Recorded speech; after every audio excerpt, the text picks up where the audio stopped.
presidente da República editou uma medida provisória criando a Agência Nacional de Mineração, que passa a ser a responsável pela gestão e planejamento das políticas públicas para esse setor.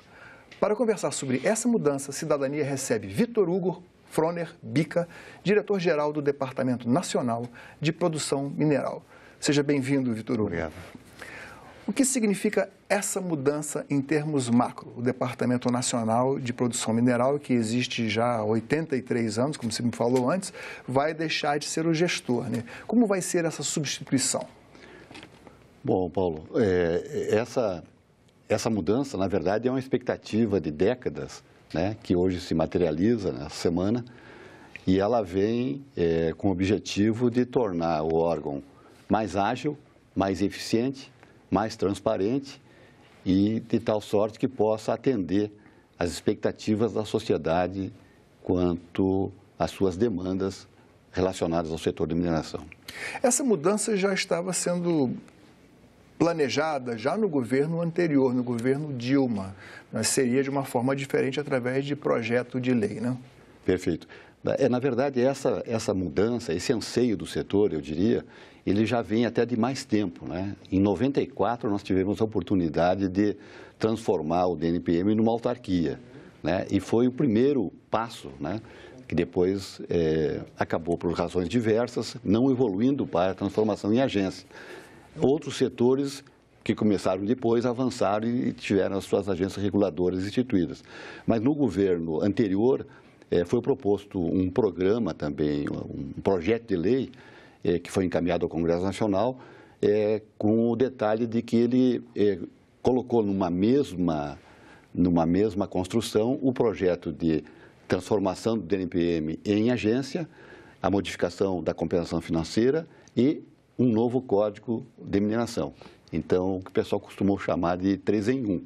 E talvez esta tenha sido a maior das dificuldades e que fez com que o anteprojeto, o projeto, não tramitasse com a velocidade que o setor havia construído uma expectativa. E por essa razão o governo agora resolveu editar uma medida provisória. Exatamente. Bom, 23 pontos do Código de Mineração serão modificados com essa MP.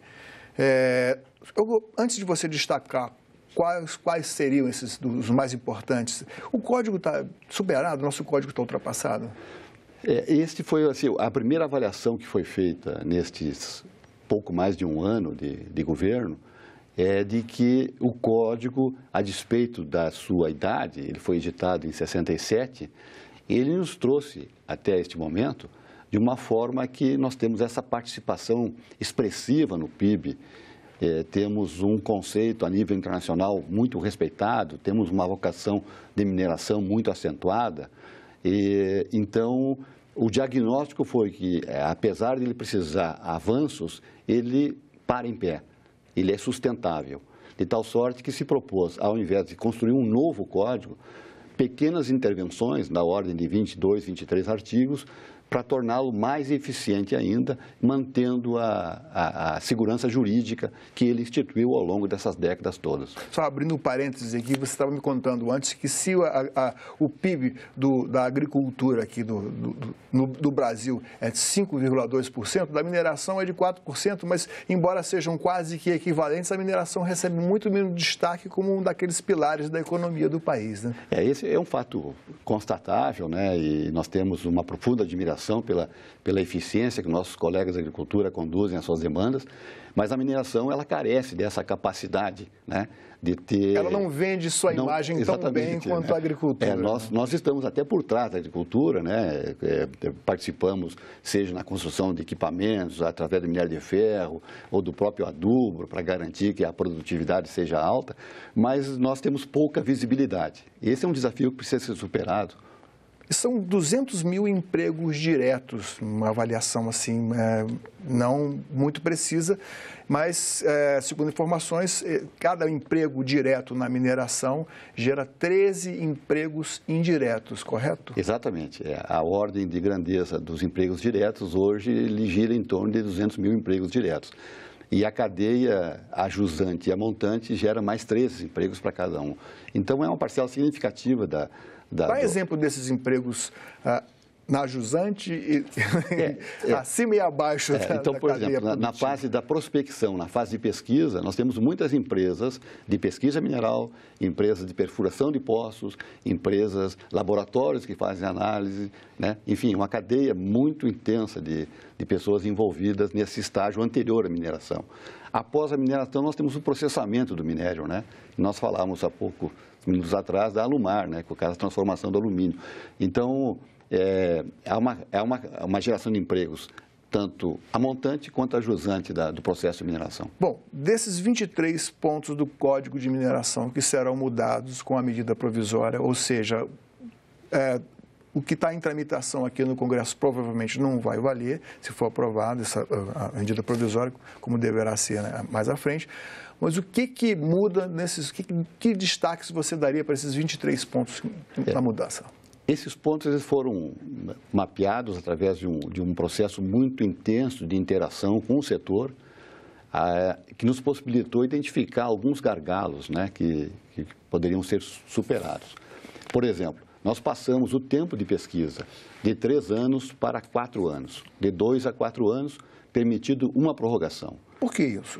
Porque muitos processos de pesquisa demandam um aprimoramento muito criterioso do processo de geração de conhecimento e que muitas das vezes não era possível esgotar ele em 3 anos, né?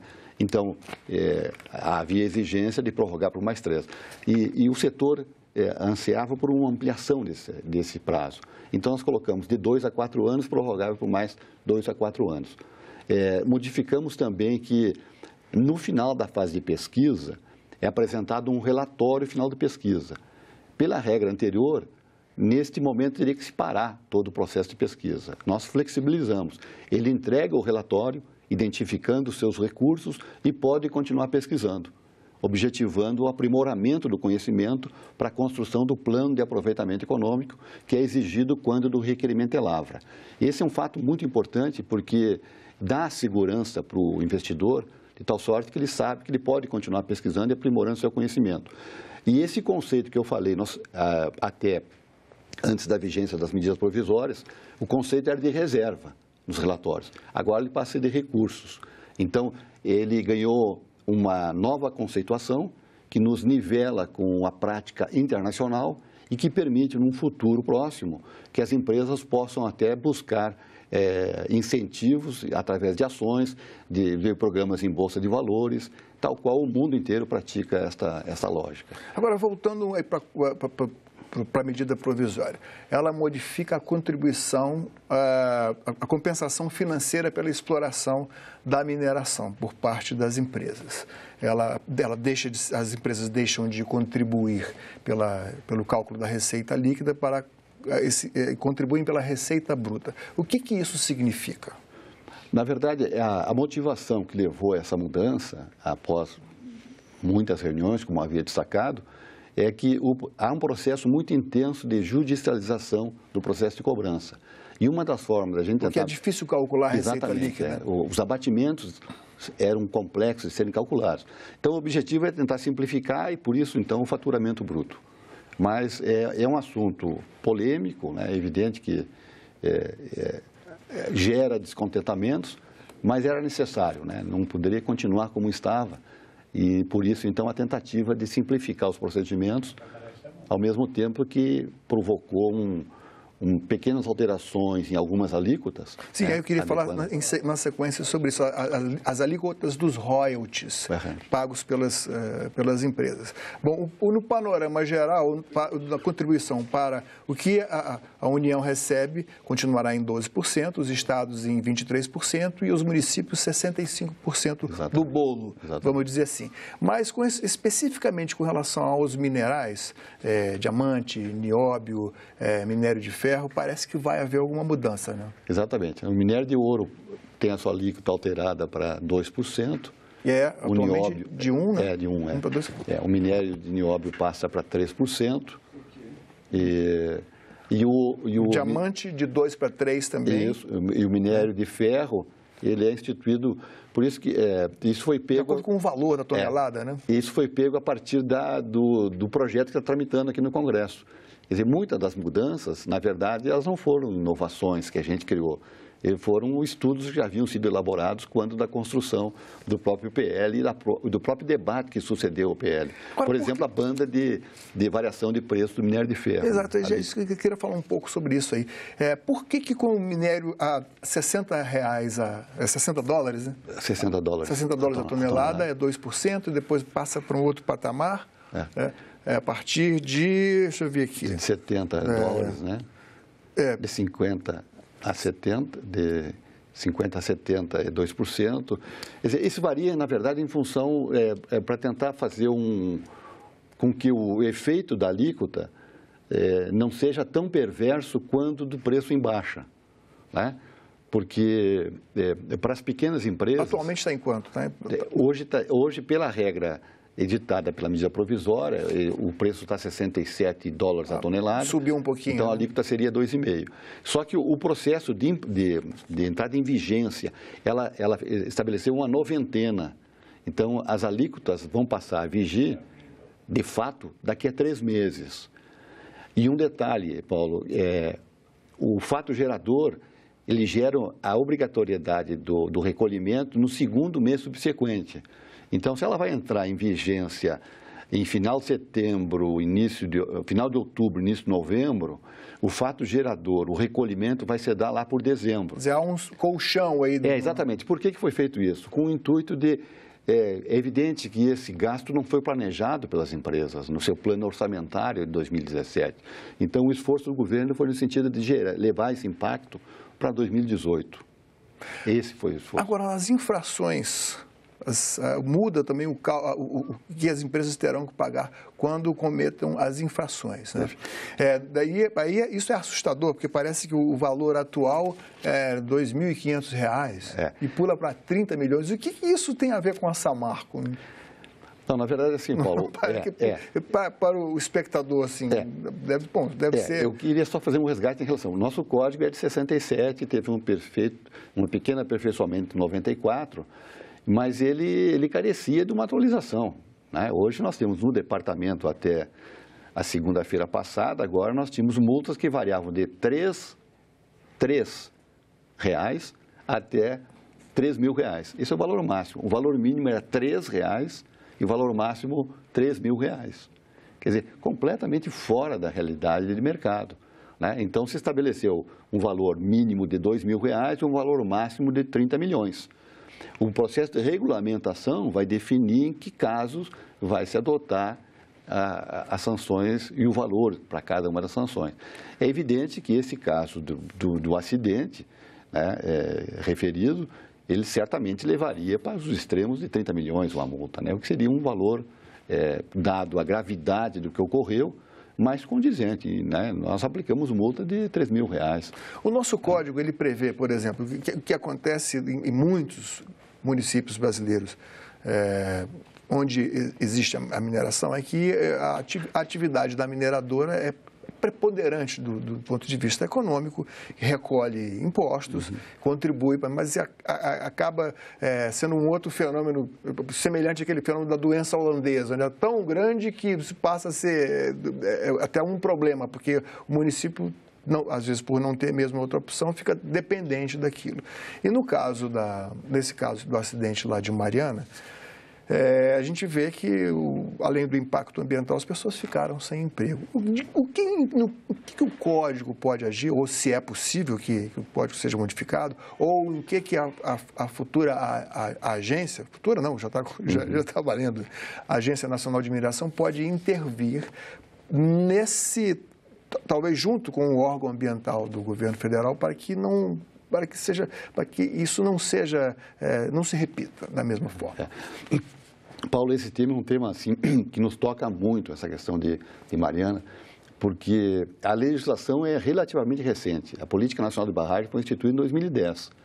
A regulamentação da lei se deu em 2012, né? E neste interstício de tempo, nós, departamento, não fomos dotados da condição ideal para exercer o nosso poder de fiscalização. Vocês não estão instrumentalizados. Exatamente. Então, a expectativa que se cria com o advento da Agência Nacional de Mineração, é a possibilidade de a gente ter nos nossos quadros profissionais especializados para exercer esse tipo de fiscalização. Aí eu me refiro a engenheiros, geotécnicos, né, com especialização em barragens, para poder levar a bom termo o processo de fiscalização. Houveram significativos avanços. Hoje as empresas, elas interagem com o departamento através de um sistema de gerenciamento de barragens online. Eles quinzenalmente têm que entrar com informações a respeito da segurança das suas barragens. Então, isso foi construído a várias mãos e é um processo que deve ser aprimorado agora com o advento da Agência Nacional. Bom, a mesma MP cria a taxa de fiscalização de atividades minerais, né? Que vai financiar as atividades da agência. Exato. Valor de R$500 a 5 mil. Exato. A 5 mil reais. Exatamente. Uma taxa anual. Isso é suficiente? Não corre o risco de vocês entrarem na DRU, desvinculação das receitas aí, e parar em outro destino? Na verdade, nós fizemos uma projeção, Paulo, aqui, e até agora, na próxima semana, deve haver uma reunião no planejamento, onde os órgãos vão apresentar a sua expectativa de arrecadação para 2018, com o objetivo de construir, fechar o fechamento do Plano Orçamentário 2018. E nós projetamos uma arrecadação em função do pagamento dessa taxa pelo exercício do poder de polícia da agência, né, tal qual todas as demais agências. Nós projetamos uma arrecadação que vai nos permitir uma condição de ser bem consequente e eficiente nas nossas obrigações, né? Nós temos a expectativa de que o que vai ser arrecadado vai nos dar a condição de promover esses saltos de qualidade que a sociedade está nos exigindo. O valor de 500 a 5 mil, na verdade, 5 mil para quem detém portarias de lavras, 5 mil por cada título, 3 mil para quem tem alvará de pesquisa em vigência, licenciamento em vigência, 2 mil para quem tem alvará de pesquisa em vigência, R$1.000 para quem tem alvará de pesquisa com relatório apresentado, R$1.000 para quem tem PLG, sendo cooperativa, e R$500 para quem tem PLG, sendo pessoa física. E isso vai nos permitir a gente arrecadar um valor considerável e, no mínimo, 3 vezes o nosso orçamento de hoje, para custeio. O governo acena, quer dizer, na justificação da medida provisória, ele acenou com a perspectiva de que a participação da mineração no PIB brasileiro salte de 4% para 6%. Isso é, de fato, viável? Em quanto tempo levaria para, tudo dando certo, combinando com os russos, né? É interessante essa tua pergunta e eu faço coro aqui com o ministro Fernando Coelho Filho, porque ele destacou isso. Essa mudança ele não se dá de um ano para o outro, né? Essa é uma mudança de médio prazo, que com as medidas que o governo está adotando, certamente vai ser alcançado no médio prazo. Então, coisa de 4 para 5 anos, eu acho que a gente tem condições de alcançar esse patamar. Esse detalhe é importante porque eu comentava contigo também que nós representamos 48% da América do Sul em termos de território. Temos um vasto patrimônio geológico que a gente desconhece na sua totalidade. Das minas em operação hoje no Brasil, 98%, 97% são minas a céu aberto. Ou seja, podemos até concluir que nós estamos explorando aquilo que a gente enxerga, porque nós precisamos investir muito na geração do conhecimento geológico. E aí entra o papel preponderante da CPRM, o nosso Serviço Geológico do Brasil. Você falou antes aqui na questão da RENCA, Reserva Nacional do Cobre, né? Que fica ali na fronteira do Amazonas com o Amapá, é isso? Exato, do Pará com o Amapá. Do Pará com o Amapá. O que acontece ali? O que o departamento planejava para aquilo, para aquela região? Em que isso pode ser contemplado com a medida provisória? Na verdade, ela é uma parte desse esforço de revitalização. Ela deve ser extinta via decreto. Está em processo de discussão, tem ainda alguns nivelamentos de entendimento que precisam ser alcançados. Tem gente lá dentro, né? Em 84 ela foi bloqueada, Reserva Nacional do Cobre. E o objetivo à época era que o governo fizesse a pesquisa para poder criar a condição de saber o que tem lá dentro. Mas acabou que o governo não fez a pesquisa, somente bloqueou a área. E a área ficou bloqueada esses 33 anos. De 84 para cá, muitos requerimentos foram interpostos em cima da área. E agora, com essa lógica de revitalização, o governo determinou ao departamento que indeferisse aquilo que entrou pós-84. E nós indeferimos e vamos colocar tudo isso em disponibilidade. Agora, o governo precisa extinguir a renca, extinguir essa limitação. E por que é importante isso? Lá se estabeleceram várias unidades de conservação ambiental e isso precisa ser equacionado também, isso precisa ser dialogado, precisa ser conversado, né? É evidente que nós buscamos sempre a sustentabilidade do desenvolvimento, mas é preciso que nós saibamos o que efetivamente tem lá. Qual a riqueza que o país, qual a riqueza que a nação dispõe naquela região. Para depois, num segundo momento, nós tomarmos uma decisão de que prepondera em relação ao quê, né? Agora, sem conhecer, não tem como a gente discutir o valor das questões. E isso deve ocorrer, está em processo de discussão no governo, equacionando alguns pontos de vista que aparentemente contrários, e assim que tomada a decisão, o departamento, provavelmente a futura agência, vai colocar essas áreas em disponibilidade. E a disponibilidade é um fator interessante também que a gente precisa esclarecer. Nós vamos mudar do modelo que se mostrou ineficiente até então, que é o modelo de propostas técnicas, né? Dado o volume muito grande de áreas que são colocadas em disponibilidade, o departamento não dá conta de vencer todos esses estudos. Então, nós estamos brigando numa parceria com a Receita Federal para a modalidade de leilão eletrônico, né? Então, nós vamos pegar as áreas que estão em disponibilidade, vamos estabelecer um valor mínimo, e quando eu falo valor mínimo, é valor mínimo mesmo, e o mercado vai definir qual o valor das áreas. Então, a gente pensa que isso vai dar uma nova dinâmica, o processo de pesquisa vai ser retomado e as coisas vão se acelerar muito. Eu agradeço a sua presença aqui.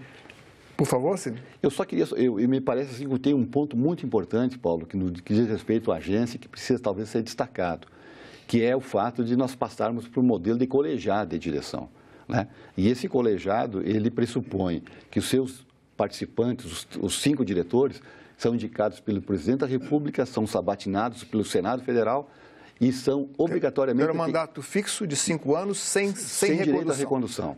E tem que ter também um perfil mínimo de condições de fazer a gestão. Você tem que ter formação específica na área, tem que ter no mínimo 10 anos de militância no setor, né? Tem que ter exercido o cargo de DAS. Profissionalização. Profissionalização. Então, esse é um avanço significativo. Além da transparência, né? Porque ela vai ser reunida em colegiado, em audiências públicas e com avaliação de impacto regulatório das suas ações e com o direito ao contraditório dos administrados. Bom, infelizmente nosso tempo acabou. Eu agradeço a sua presença aqui. Vitor Hugo Froner Bica, diretor do Departamento Nacional de Produção Mineral. Muito obrigado. Então, você gostou dessa entrevista? Quer sugerir algum tema? Entre em contato conosco. Nosso WhatsApp é 999-66-1616. Se preferir telefonar, o número do Alô Senado é 0800 61 2211. Para ver de novo ou baixar uma cópia dos nossos programas, acesse senado.leg.br/TV. Obrigado pela atenção, um abraço a todos e até o próximo Cidadania. Vamos...